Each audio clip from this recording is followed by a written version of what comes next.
Hello students, आज मैं आपको अध्याय 4 पूर्णांक संख्याओं के विषय में बताने वाली हूँ।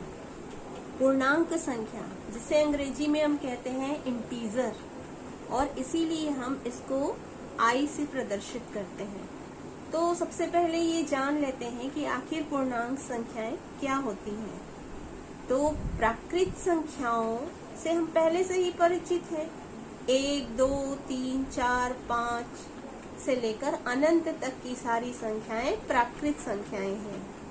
और अगर इसी में हम शून्य मिला देते हैं तो वो हो जाती है पूर्ण संख्या। इसका मतलब पूर्ण संख्या प्रारंभ होती है शून्य से और अनंत तक जाती है।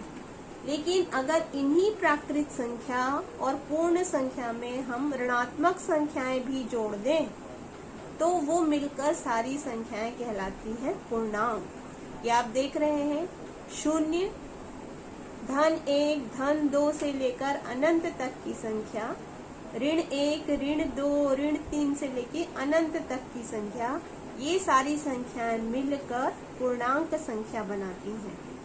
अर्थात पूर्णांक संख्याओं में शून्य भी शामिल होता है, धनात्मक संख्याएं भी शामिल होती हैं और ऋणात्मक संख्याएं भी। इस चैप्टर में हमको पहला जो क्वेश्चन है वो है पूर्णांक संख्याओं को हम संख्या रेखा पर कैसे प्रदर्शित करेंगे। तो ये है एक संख्या रेखा। संख्या रेखा के बीचों बीच शून्य और शून्य का दायां पक्ष, शून्य की दाईं तरफ हम धनात्मक संख्याओं को प्रदर्शित करते हैं। ये आप देख रहे हैं, शून्य की दाईं तरफ मैंने लिखा है धन 1, धन 2, धन 3, धन 4, धन 5, धन 6। और शून्य की बाईं ओर ऋणात्मक संख्याओं को प्रदर्शित किया जाता है। ये आप देख सकते हैं, ऋण 1, ऋण 2, ऋण 3, ऋण 4, ऋण 5, ऋण 6 और ऋण 7। मैंने तो यहाँ कॉपी की साइज के अकॉर्डिंग संख्याएं लिखी हैं, लेकिन आप चाहें तो अनंत तक की संख्याओं को आप लिख सकते हैं, पर ऐसा लिखना तो पॉसिबल नहीं है क्योंकि इतनी बड़ी साइज की आपके पास कॉपी ही नहीं होती है।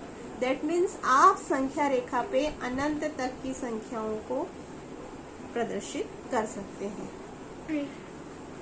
आज हम प्रश्नावली 4 प्रश्न क्रमांक 1 देखते हैं। प्रश्न क्रमांक 1 में कहा गया है, निम्न संख्याओं को संख्या रेखा पर निरूपित करके परिणाम बताइए।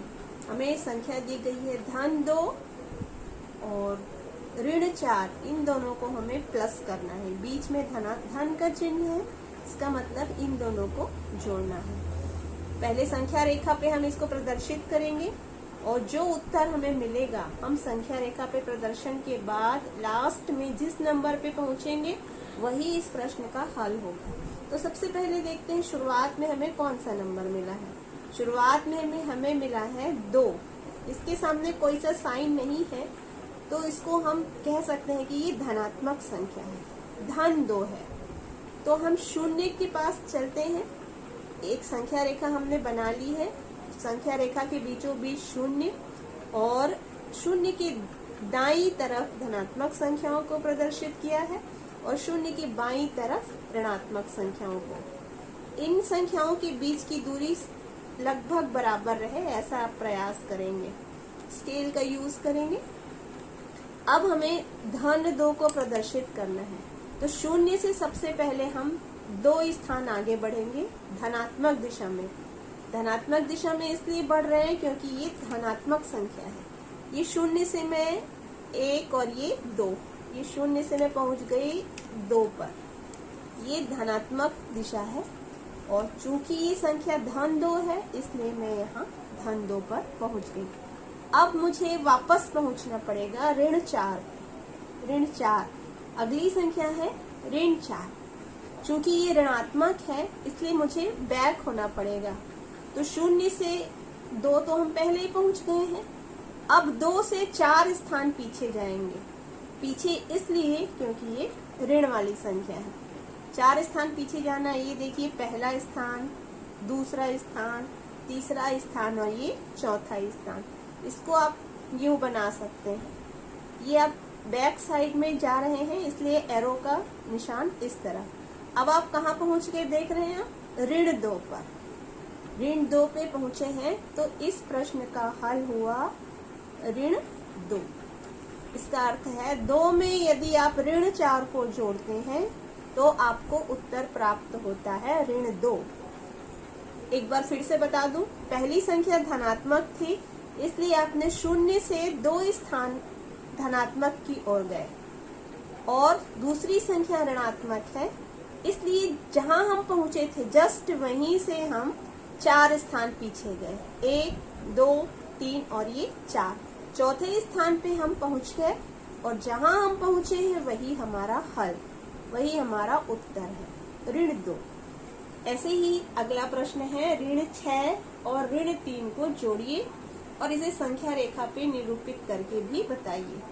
ये संख्या रेखा मैंने बना ली है, बीच में 0, 0 के दाईं तरफ धनात्मक संख्या और बाईं तरफ ऋणात्मक। आप कितनी संख्या प्रदर्शित कर सकते हैं ये डिपेंड करता है आपके ऊपर। चाहे तो आप नजदीक नजदीक खींच लीजिए जो ये मापक चिन्ह है, या फिर थोड़ा डिस्टेंस में। सबसे पहले आपको पहुंचना है ऋण 6 पे। चूंकि ये संख्या ऋणात्मक है, इसलिए आप 0 से 6 स्थान पीछे जाएंगे।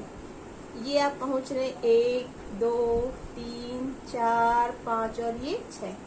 ये 0 से आप 6 स्थान पीछे आ गए, ये यहाँ पहुंच गए आप ऋण 6 पे। अब देखिए फिर से आपको 3 ये जो मिल रहा है ये भी ऋणात्मक है, तो आप जहां पहुंचे हैं जस्ट वहीं से फिर से बैक हो जाइए। पर कितना स्थान पीछे जाएंगे? 3 स्थान, क्योंकि ये ऋण 3 है। 1, 2 और 3। मैं यहाँ 9 पर पहुंच गई, ऋण 9 पे। ये अब जहां मैं पहुंची हूँ लास्ट में वही मेरा हल है, वही मेरा उत्तर है। मैं पहुंच चुकी हूँ ऋण 9 पे, तो मेरा जवाब होगा ऋण 9। दैट मीन्स अगर मैं ऋण 6 में ऋण 3 को जोड़ती हूँ तो मुझे ऋण 9 प्राप्त होता है। ये आपने ऐसे किया, 0 से पहले आप 6 स्थान पीछे गए, चूंकि ये ऋणात्मक संख्या है इसलिए आप पीछे गए, और फिर से आप जहां पहुंचे हैं वहां से 3 स्थान पीछे गए, क्योंकि आपको ऋण 3 मिला हुआ है, और आप लास्ट में पहुंच गए ऋण 9 पे। यही आपका हल है ऋण 9। अगला क्वेश्चन है, 4 में आप ऋण 3 जोड़िए और उसमें ऋण 5 भी जोड़िए। देख रहे हैं आप 4 जो है वो धनात्मक संख्या है, तो सबसे पहले आप 0 से दाईं ओर जाएंगे, दाएं तरफ, क्योंकि दाईं तरफ ही हम धनात्मक संख्याओं को प्रदर्शित करते हैं। 4 दिया हुआ है इसलिए 0 से 4 स्थान आगे की तरफ, 1, 2, 3, 4। ये मैं पहुंच गई 0 से 4 स्थान आगे, क्योंकि मुझे धनात्मक संख्या मिली है। ये इस प्रकार। अब धन 4 पे मैं पहुंच चुकी हूँ। अब मुझे ऋण 3 अगली संख्या को प्रदर्शित करना है, तो मैं 3 स्थान पीछे जाऊंगी, पर स्टार्ट कहाँ से करूंगी? जहां मैं पहुंची हूँ वहीं से मुझे स्टार्ट लेना है, पर कितने स्थान? 3 स्थान। ये मैं देख रही हूँ, मैं 4 पे पहुंची हूँ, ये पहला स्थान, ये दूसरा स्थान और ये तीसरा स्थान।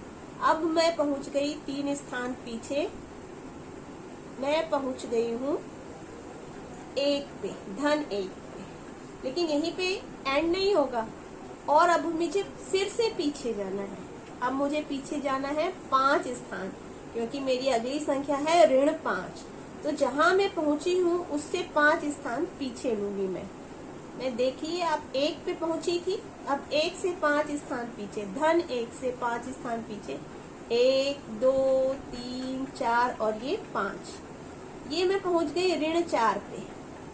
अब चूंकि मैं पीछे की तरफ जा रही हूँ इसलिए मेरा एरो भी इस प्रकार बनेगा। अब मैं पहुंच गई हूँ ऋण 4 पर। यही मेरे प्रश्न का हल है, ऋण 4। तो जैसा मैंने आपको समझाया है बिल्कुल वैसा ही आप बाकी सवालों को हल करेंगे।